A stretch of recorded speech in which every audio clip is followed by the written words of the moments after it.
Hello everyone, I am back with another video of react JS beginner tutorial. तो इस video में हम बात करने वाले हैं स्टेट मेथड के बारे में।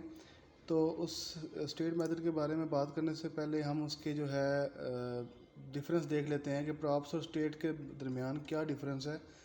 तो फर्स्ट ऑप्शन जो हमारे पास आ रहा है वो यही है कि प्रॉप्स में जो है आप बेसिकली कंपोनेंट में आप इसको पास कर सकते हैं, लेकिन स्टेट में जो है जो ये स्टेट है वो आपके कंपोनेंट के अंदर ही within the component manage हो जाती है।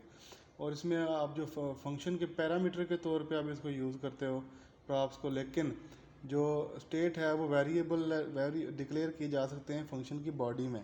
ठीक है, तो ये एज अ वेरिएबल डिक्लेयर होंगे और ये as a function parameter declare होंगे जो प्रॉप्स होंगे। तो प्रॉप्स आर इम्यूटेबल, इसका मतलब ये है कि ये आपके चाइल्ड जो आपका कंपोनेंट है उसमें ये नहीं चेंज हो सकता, इसकी वैल्यू चेंज नहीं हो सकती।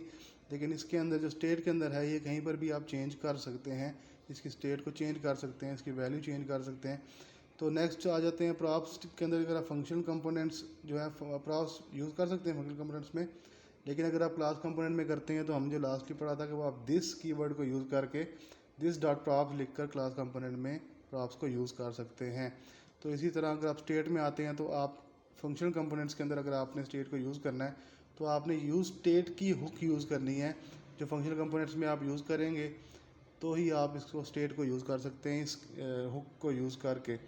इसके बाद हम अगर क्लास कंपोनेंट्स की बात करें तो जिस तरह हमारे पास प्रॉप्स में था कि हम दिस कीवर्ड को यूज़ करते थे, तो इसी तरह आपने क्लास कंपोनेंट में भी दिस डॉट स्टेट लिख कर, दिस डॉट प्रॉप्स की जगह दिस डॉट स्टेट लिख कर आपने अपना क्लास कंपोनेंट के अंदर अपना स्टेट जो है वो लिखना है।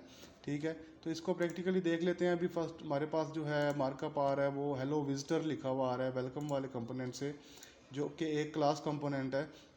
तो इसके अंदर अगर हमने फॉर एग्जांपल करना चाह रहे हैं अपना, हम बेसिकली इस वीडियो में ये करेंगे कि हम यहाँ पे इस टेक्स्ट को चेंज करवाएंगे क्लिक इवेंट के थ्रू। तो उसके लिए हमें हैंडलर भी बनाना पड़ेगा, उसके बाद कंस्ट्रक्टर बनाना पड़ेगा। तो वो चीज़ें क्या होती हैं उसके बारे में बात करते हैं। तो फर्स्ट ऑफ ऑल तो हमारे पास जो क्लास के अंदर सबसे पहले हमारे पास कंस्ट्रक्टर आ जाता है, जो कि बेसिकली स्टेट के ऑब्जेक्ट को बनाने के लिए हम और इनिशियलाइज करने के लिए बनाते हैं। तो कंस्ट्रक्टर फर्स्ट ऑफ ऑल हमने यहाँ पर लिख लेना है। उसके बाद हम क्या करेंगे, इसके अंदर जो एक सुपर मेथड आता है वो आपने एज इट इज़ लिखना है, क्योंकि आपने यहाँ पे इसको लिखने से रिएक्ट को पता लग जाएगा कि आप यहाँ पे क्या करने वाले हैं। ठीक है, आप बेसिकली यहाँ पे स्टेट का ऑब्जेक्ट बनाने वाले हैं। तो ये आप रिएक्ट को बताने के लिए आपने सुपर मेथड को लाजमी लिखना है, ये बहुत इंपॉर्टेंट है और रिक्वायर्ड है। ठीक है, उसके बाद हम दिस कीवर्ड को यूज़ करके स्टेट को डिफ़ाइन करने वाले हैं। तो स्टेट इज़ इक्वल टू, हम यहाँ पे क्या करेंगे, हम यहाँ पे एट्रीब्यूट एक प्रॉपर्टी एक लिखेंगे। फॉर एग्जांपल मैसेज हमने चेंज करना है तो मैसेज के नाम से हम एक एट्रीब्यूट प्रॉपर्टी लिखेंगे। उसके अंदर हम यहाँ पे क्या लिख देंगे जी, फॉर एग्जांपल अभी हमने हेलो विजिटर लिखा है तो हम यहाँ पे हेलो विजिटर लिखते हैं ताकि ये यहाँ पे same as it is show हो। फिर हम इसको आगे लेकर जाएं और इसको हैंडलर के थ्रू क्लिक इवेंट यूज़ करके हम इसको चेंज कर सकें टेक्स्ट को। तो इस ये अभी तक हमारा जो स्टेट है वो डिफ़ाइन हो चुकी हुई है। तो इसको शो कराना चाहें हम तो हम कैसे करवाएंगे, जैसे हम फॉर एग्जांपल प्रॉप्स डॉट आगे मैसेज लिखते थे या नेम लिखते थे, तो हमने इसी तरह यहाँ पे क्लास है तो क्लास में हम क्या करेंगे, this dot state dot message. तो अगर हम इसको सेव करें तो अभी भी आपको कोई चेंज नज़र नहीं आ रहा होगा। अगर मैं यहाँ पे इसको चेंज कर तो अब आपको चेंज नज़र आएगा, क्योंकि ये चीज़ वही हुई है जो पहले से हो रही थी, लेकिन हमने इसको अब बस स्टेट्स के थ्रू किया है। तो स्टेट के थ्रू करने के लिए शो तो हमने करवा दिया, लेकिन इसको अगर हमने मल्टीपल लाइंस करना है तो आपको पता है कि रेंडर मेथड के थ्रू जो हम रिटर्न करते थे मल्टीपल लाइंस, तो वो हमारे पास जो रिस्ट्रिक्शन है कि हम इसको मल्टीपल लाइंस करने के लिए हमारे पास इसमें हमने पैरेंथेसिस में हमने इसमें जो है लिखना होता है। तो सबसे पहले हम एक डिव लगा लेते हैं ताकि हम अपने कोड को रैप कर सकें। रैप करने के बाद हमने यहाँ पे वो अपना मैसेज लिखना है जो हमारा शो हो रहा है। तो ये देखें डिव के अंदर हमारा मैसेज आ चुका है। तो इसके बाद हमने क्या करना है, हमने यहाँ पे एक बटन भी लगाना है जिसके थ्रू हम टेक्स्ट चेंज करने वाले हैं। तो बटन एक सिंपल ले लेते हैं, उसके अंदर हम लिख लेंगे कि for example subscribe our channel.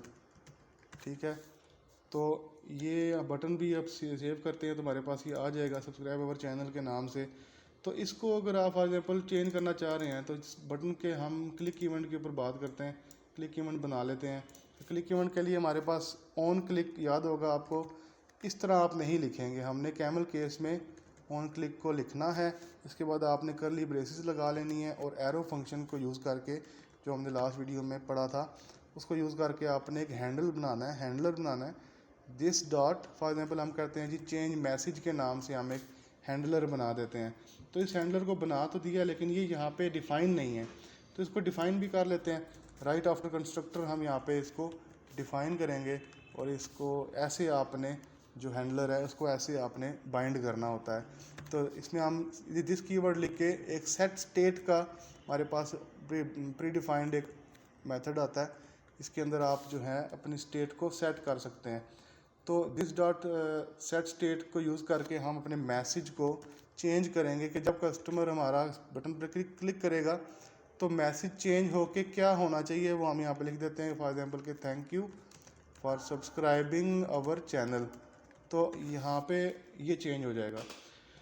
तो अभी हमारे पास अभी कोड तो हो चुका है, अब हम चेक कर लेते हैं कि वर्क कर रहा है कि नहीं। तो हम इस पर क्लिक करेंगे तो ये देखें, क्लिक करने के बाद ये हैंडलर ने जो हमने बाइंड किया हुआ था इसके साथ, तो इसने मैसेज चेंज करके thank you for subscribing our channel, ठीक है। तो ये इसने ऐसे हमें शो करवा दिया। दोबारा से सेव करते हैं तो ये वापस आ जाना चाहिए, ये देखें। अब दोबारा से क्लिक करते हैं तो ये इसने हमें टेक्स्ट हमारा चेंज कर दिया। तो इस तरह आप अपना इवेंट हैंडलर लगा के जो है क्लिक इवेंट पे आप हैंडलर लगा के अपना जो है स्टेट को चेंज कर सकते हैं विद इन द क्लास। तो इस वीडियो में हमने स्टेट मेथड के बारे में सीखा है, तो आई होप आपको समझ आ गई होगी। तो इस वीडियो को यहीं तक रखते हैं, नेक्स्ट वीडियो में मिलते हैं और नेक्स्ट टॉपिक के बारे में बात करते हैं।